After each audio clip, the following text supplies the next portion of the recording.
اعوذ باللہ من الشیطان الرجیم، بسم اللہ الرحمن الرحیم۔ ناظرین کرام، وقفے کے بعد آپ کی خدمت میں احکام اسلامیہ پروگرام کے ساتھ دوبارہ حاضر ہوں، اور اسی سلسلے کو آگے چلاتے ہوئے عرض کروں گا کہ رسول اکرم صلی اللہ علیہ وآلہ وسلم کے زمانے میں مسلمانوں کے پاس، صحابہ کرام کے پاس، رسول اکرم خود موجود تھے، اور اس وقت جو بھی مسئلہ ہوتا تھا، جو بھی امر ہوتا تھا، وہ ان سے فیصلہ لے لیتے تھے۔ اور رسول اکرم نے اسی وقت سے یہ اہتمام کر دیا تھا۔ ایک تو تاریخ میں مختلف جس طریقے سے کاتبان وحی کہے جاتے ہیں، کاتبان وحی کے علاوہ کچھ لوگوں کے ذمے، اور وہ لکھنے کا جو تھا رسول اکرم کا ایک یعنی مسلمانوں کے اندر، صحابہ کرام کے اندر شعور بیدار کرنے کے لیے سیکھو، یہاں تک کہ آپ نے زید ابن ثابت کو تقریباً 4 ہجری میں یہ ارشاد فرمایا کہ زید، تم یہ کرو کہ یہودیوں کی، ہیبروں کی لکھنا جو ہے وہ تم سیکھ لو، تاکہ یہودیوں کے ساتھ جب ہماری خط و کتابت ہو، یہودیوں کو کوئی چیز لکھنا ہو اور لکھ کر بھیجنا ہو، تو تم اس کے اندر جو ہے وہ خط و کتابت تمہارے ذریعے سے میں کر سکوں۔ اور اسی طریقے سے انس بن مالک سے روایت ہے، اور کتاب مختصر جامع کے اندر، علم کے بیان کے اندر یہ کہا ہے انس نے رسول اکرم صلی اللہ علیہ وآلہ وسلم سے کہ قال، آپ نے ارشاد فرمایا، قیدوا العلم بالکتابہ، کہ علم کو مقید کر دو کتابت اور لکھنے کے ساتھ، اس لیے کہ علم محفوظ ہو جائے گا۔ جب بھی تم لکھنا شروع کر دو گے اور کسی بات کو لکھ لو گے تو علم جو ہے وہ محفوظ ہو جائے گا۔ اس طریقے سے رسول اکرم مسلمانوں کے اندر یہ لکھنے لکھانے کا شوق جو ہے وہ پیدا فرما رہے تھے۔ اسی لیے آپ کے دور میں ہی مختلف لوگوں سے آپ نے صحیفے لکھوائے، جیسا کہ میں نے وقفے سے پہلے عرض کیا، صحائف جن میں امیر المومنین علی بن ابی طالب علیہ السلام کا صحیفہ ہے کہ ہجرت کے بعد احکام زکوٰۃ اور جو کچھ اس میں واجب ہے اور اس کی مقدار کتنی ہونی چاہیے، وہ 2 صحیفوں کے اندر رسول اکرم نے ڈکٹیٹ کرائے، اور امیر المومنین علی بن ابی طالب علیہ السلام نے وہ لکھے۔ یہاں تک کہ جب عمر ابن حزم کو یمن کا والی بنایا تو یہ احکام لکھے ہوئے اس کے حوالے کیے، جس میں فرائض، صدقات، دیات وغیرہ وغیرہ جو ہیں وہ لکھے ہوئے تھے اور ان کو عطا فرمائے۔ اور اسی طریقے سے عبداللہ ابن حکیم کو جب ایک مشن میں بھیجا تو ان کو بھی یہ احکام، اور پھر اس کے بعد حیوانات میتہ، مردار کے جو احکام ہیں وہ بھی بیان فرمائے، کیونکہ وہ اس علاقے میں جا رہے تھے کہ جہاں پر مردار جو ہے وہ کھائے جاتے تھے۔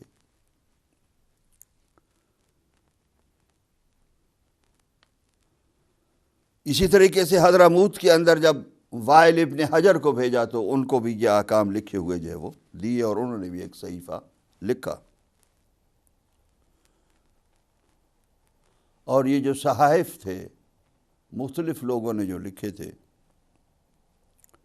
ان میں نام جو آتا ہے عبداللہ ابن عمر ابن عاص کا بھی، البتہ یہ تاریخ کی جو ہے وہ بہت سی بعض اوقات تجاوزات ہیں کہ جن تجاوزات سے تاریخ خالی نہیں ہے، اور اس لیے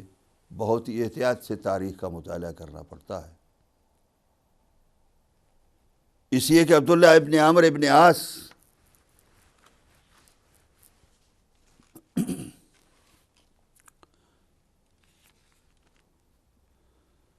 رسول اکرم کی صلی اللہ علیہ وآلہ وسلم کے وفات سے پہلے عمرو بن عاص بھی اور عبداللہ بھی، یہ دونوں باپ بیٹا رسول اکرم کی وفات سے تقریباً 2 سال پہلے مسلمان ہوئے، اور یہ عبداللہ ابن عامر جو تھا یہ اس وقت تقریباً 15 برس کا تھا۔ حافظ ابن کثیر نے بھی اس پر جو ہے وہ نقد کیا ہے اور تنقید کی ہے کہ یہ کیسے ہے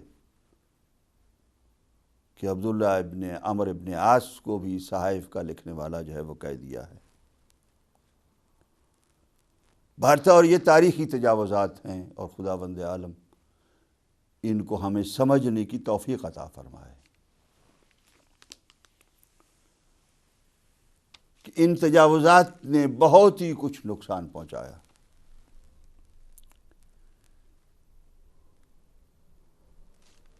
سعد بن عبادہ انصاری کا صحیفہ ہے ایک رسول اکرم کے زمانے میں، جو مختلف احکام اسلامیہ جس کے اندر لکھے گئے۔ جابر ابن عبداللہ انصاری کا صحیفہ ہے، عبداللہ ابن عباس کا ہے، سمرہ ابن جندب کا ہے۔ تو اس قسم کے مختلف صحابہ کرام تھے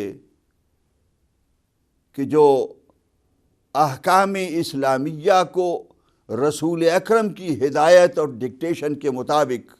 اور انسٹرکشن کے مطابق احکام اسلامیہ کو محفوظ کر رہے تھے، جن احکام اسلامیہ میں صرف آیات نہیں تھی بلکہ رسول اکرم صلی اللہ علیہ وآلہ وسلم کے فرامین بھی تھے، جس کو وحی کے ذریعے سے رسول اکرم نے بیان فرمایا تھا، احکام اسلامیہ کی تشریح کے لیے، احکام اسلامیہ کی وضاحت کے لیے، احکام اسلامیہ کو بہت زیادہ بہتر طریقے سے واضح اور بیان کرنے کے لیے، اس لیے کہ اللہ سبحانہ وتعالیٰ نے ارشاد فرمایا تھا کہ فَاصْدَعْ بِمَا تُؤْمَرُ، واضح کر دے اور صاف و شفاف طریقے سے واضح کر دے میرے رسول ہر اس شے کو کہ جس کا میں تمہیں امر دے رہا ہوں اور جس کا تمہیں امر دیا جا رہا ہے۔ یہ دور جو رسول اکرم صلی اللہ علیہ وآلہ وسلم کا تھا کہ جس میں رسول اکرم کا فیصلہ آخری فیصلہ تھا وحی کے ذریعے سے، اور صحابہ اکرام کے پاس ایک ایسا مرکز اور سنٹر موجود تھا کہ جس کے ذریعے سے وہ اگر کوئی اپنی رائے پر عمل کرتے بھی تھے اور کرنا چاہتے بھی تھے تو نہیں کر سکتے تھے، اس لیے کہ رسول اکرم صلی اللہ علیہ وآلہ وسلم موجود تھے۔ اور یہ دور، جس دور کو ہم پہلا دور کہتے ہیں احکام اسلامیہ کا، تشریع اسلامیہ کا،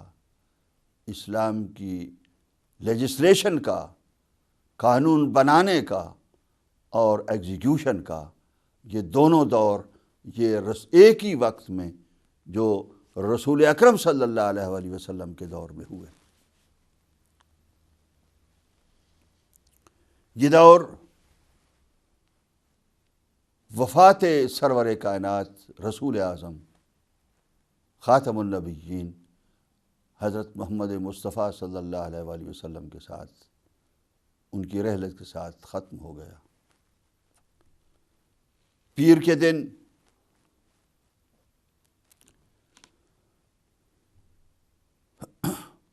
ہمارے ہاں 28 سفر میں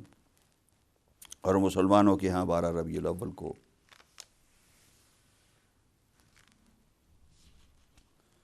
یہ 10 ہجری کو یہ دور ختم ہوتا ہے رسول اکرم صلی اللہ علیہ وآلہ وسلم کا، یہ یاد رکھیے گا۔ اور پھر اس کے بعد صحابہ کا دور آتا ہے، یہ اہل بیت علیہم الصلوۃ والسلام کا دور آتا ہے۔ یہ اہل بیت علیہم الصلوۃ والسلام کا دور اپنے طور پر علیحدہ چلے گا، جس کو میں شیعہ طریقے سے جو ادوار فقہیہ ہیں ان کو بیان کرتے ہوئے آگے آپ کی خدمت میں عرض کروں گا۔ البتہ صحابہ کرام کا دور ظاہر ہے کہ 10 ہجری کے بعد تقریباً 100 ہجری کو ختم ہو جاتا ہے. جیسا کہ تاریخ کے اندر ہے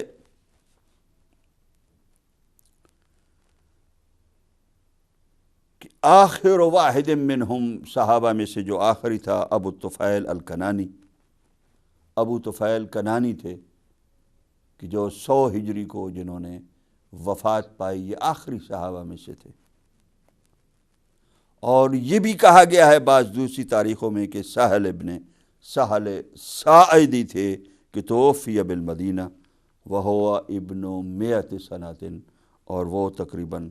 جو ہے وہ 100 سال کے تھے اور 91 ہجری کو جو ہے وہ فوت ہوئے. وہ آخری تھے. چاہے 91 ہجری ہو یا 100 ہجری ہو، میرا دوسرا پروگرام اس تاریخ کے ریلیٹڈ ہے. اور عزیزان گرامی، ناظرین کرام، اس پروگرام کو یعنی اگلے ویک کو، اگلے ہفتے کو پلیز اس پروگرام کو دیکھنا مت بھولیے گا، اس لیے کہ اس پروگرام کے، اس تاریخ کے، یہ جو تاریخیں میں دے رہا ہوں، ان تاریخوں سے جو بعض حقائق میں واضح کرنا چاہ رہا ہوں، اس لیے میں آپ کی خدمت میں عرض کر رہا ہوں. تقریباً 100 ہجری کو صحابہ کرام کا دور جو ہے وہ ختم ہو جاتا ہے. اور صحابی کسے کہتے ہیں کہ جو نبی اکرم صلی اللہ علیہ وآلہ وسلم سے اسلام کی حالت میں ملاقات کریں اور اسی اسلام کی حالت میں وہ فوت ہوں. نبی اکرم کے صحابی جیسا کہ مختلف تعداد بیان کی جاتی ہے، 1,00,000 اور 14,000 جو ہے وہ عام طور پر مشہور ہے، صحابی تھے جنہوں نے رسول اکرم کے ہاتھوں میں اسلام قبول کیا اور اس اسلام پر جو ہے وہ رسول اکرم کے ساتھ رہے، اور ان کے بعد بھی جو زندگی گزاری اسلام پر رہے اور وہ فوت ہوئے. اور اس کے بعد ایک اصطلاح ہے مسلمانوں کے اندر یا اسلام کے اندر، صحابی کے بعد تابعی. تو تابعی جو ہے وہ، جہاں تک میں سمجھتا ہوں، غلط اگر نہ ہوں تو وہ ہوتا ہے کہ جو صحابی سے ملے اسلام کی حالت میں اور ایک مسلم کی حیثیت سے ہی وہ اس دنیا سے اٹھے. بہرطور یہ دور جو رسول اکرم صلی اللہ علیہ وآلہ وسلم کا 23 برس کا دور تھا احکام اسلامیہ کو بیان کرنے کا، جیسا کہ میں نے عرض کیا کہ 27 رجب المرجب کو، اب چونکہ اس وقت اسلامی کیلنڈر نہیں تھا، اس لیے میں مسیحی تاریخ دینے کا پابند ہوں اور مجبور ہوں. 610 عیسوی میں 27 رجب المرجب سے شروع ہوا اور پھر اس کے بعد یہ 633 ہجری میں مدینہ منورہ کے اندر ختم ہوا. رسول اکرم کی 40 برس اور 23 برس کی تبلیغی زندگی اور 40 برس کی ایک وہ زندگی کی جس میں اللہ سبحانہ وتعالیٰ نے ان کو ایک ایسی حالت میں رکھا کہ جو اللہ بہتر جانتے ہیں، وہ جانتے ہیں کہ وہ کس وجہ سے اور کس طریقے سے اس حالت میں رکھا گیا. 28 سفر کو آپ کی رحلت ہوئی اور بعض مسلمانوں کے اندر، دوسرے مسلمانوں کے اندر 12 ربیع الاول کو پیر کے دن ایک اتفاق ہے کہ پیر ہی کے دن آپ کی ولادت ہوئی، پیر ہی کے دن آپ کی رحلت ہوئی،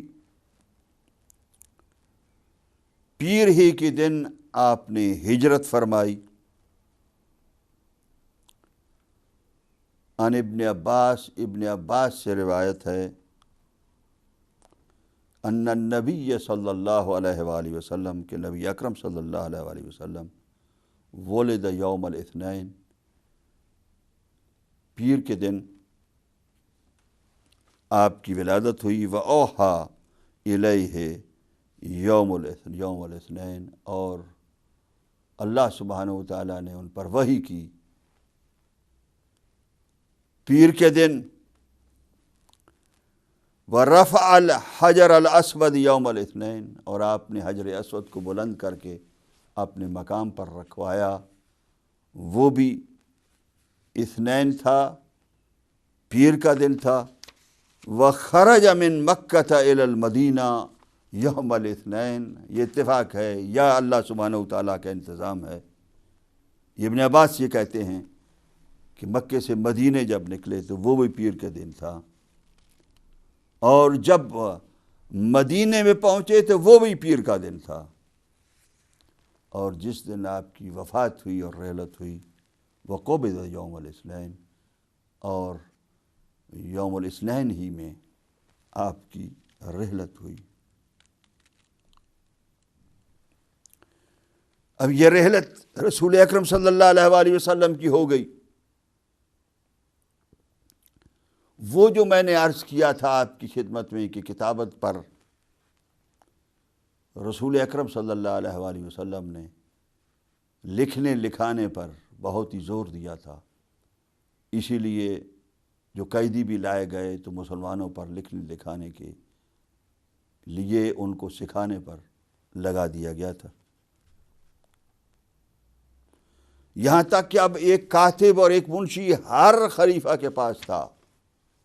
خلفاء نے جو اپنے کاتب بنا رکھے تھے، جو چیزیں لکھتے لکھاتے تھے، اور تاریخ میں جو ہے وہ جو آتا ہے کہ حضرت ابو بکر کے پاس حضرت عثمان کاتب کے طور پر کام کرتے تھے۔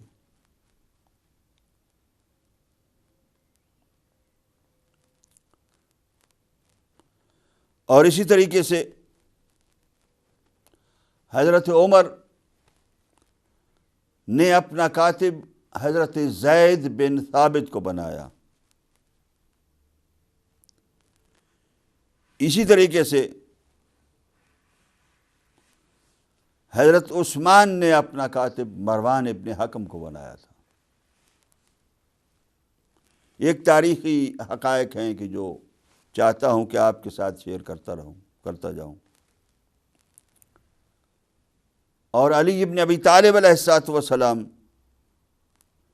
نے اپنے دور کے اندر اپنا کاتب عبداللہ ابن ابی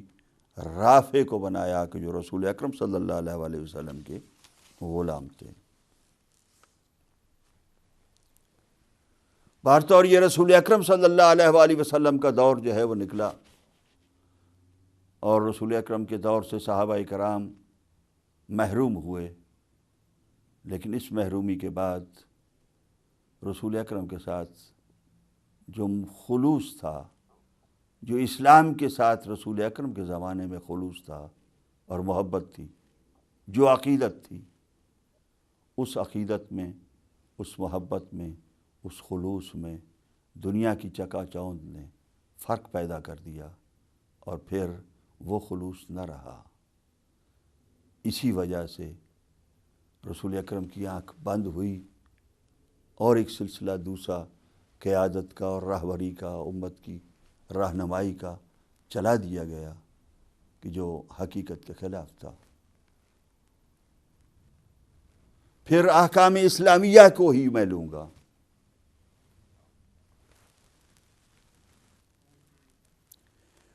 احکام اسلامیہ کے اعتبار سے پھر وہ اختلافات جو پیدا ہوئے،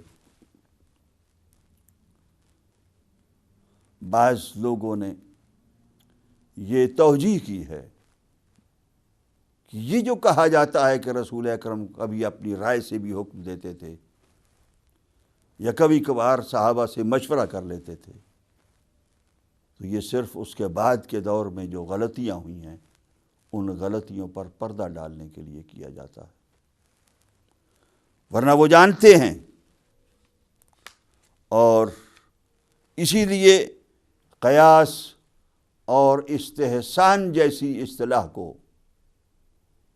اصول فقہ کے اندر پیدا کیا، جس کی طرف ابھی میں تفصیل نہیں کر سکوں گا،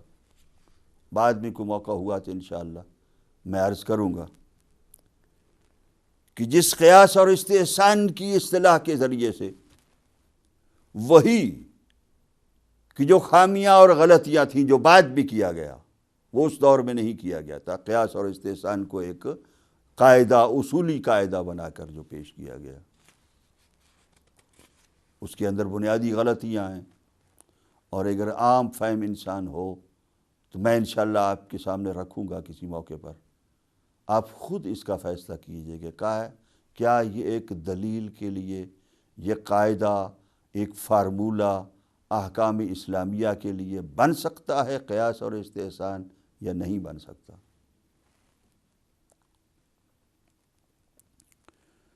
بہرطور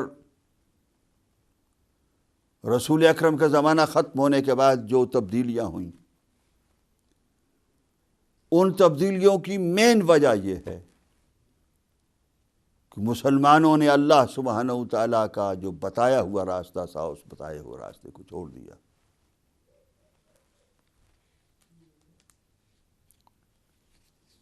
اطیعوا اللہ واطیعوا الرسول واولی الامر منکم۔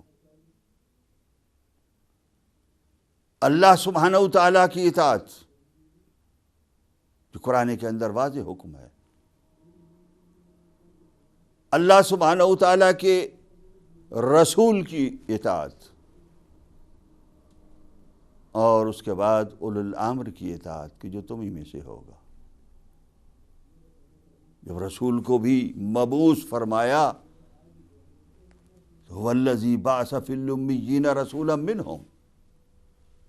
رسول کو بھی انہی میں سے قرار دیا، لیکن رسول اکرم صلی اللہ علیہ وآلہ وسلم کو خود منتخب کیا، اور جب کائنات پیدا نہیں ہوئی تھی تو اس وقت سے نبی منتخب فرمایا تھا، اور خاتم الانبیاء منتخب فرمایا تھا، اور سید الانبیاء منتخب فرمایا تھا۔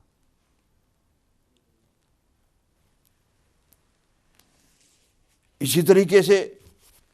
اولو الامر بھی تمہیں میں سے ہوگا ہر دور کے اندر۔ اس اولو الامر کے لیے مسلمانوں نے جو تعبیر کی یہ اولو الامر کی کہ جو بھی تمہارا حاکم بن جائے وہ اولو الامر ہے، 1400 سال سے ہم بتا رہے ہیں۔ عزیزان گرامی، اگر کسی وقت بھی سچ بات سامنے آ جائے تو اس کو تسلیم کر لینا، کوئی غلطی نہیں ہوتی، بلکہ صحیح سچ ہوتا ہے، یہی حقیقت ہوتی ہے، یہی دین ہوتا ہے، یہ اللہ سبحانہ وتعالیٰ کے ساتھ رغبت ہوتی ہے، اور رسول کے ساتھ۔ اس لیے کہ اللہ کی اطاعت کی طرح، رسول اکرم کی اطاعت کی طرح اولو الامر کی اطاعت واجب ہے، اور جب اطاعت واجب ہے تو اس اطاعت کے اندر جس کی اطاعت واجب ہے اس کی زندگی کا پاک ہونا، محفوظ ہونا، معصوم ہونا ضروری ہے، جیسا کہ رسول اکرم کی زندگی پاک ہے،